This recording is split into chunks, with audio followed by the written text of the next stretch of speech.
ওরে মিলিয়া বাউলা গানার মুর্শিদ গাইতা।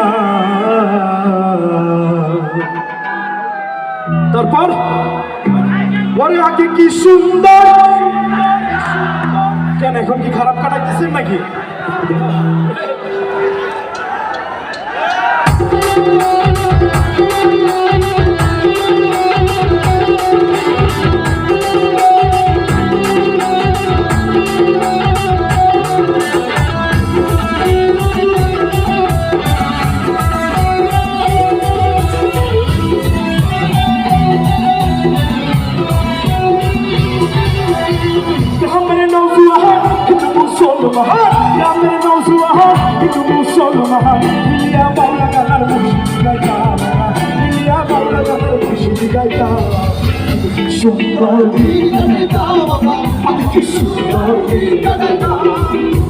সুন্দর দিন কাটাইতাম, সুন্দর দিন কাটাইতাম।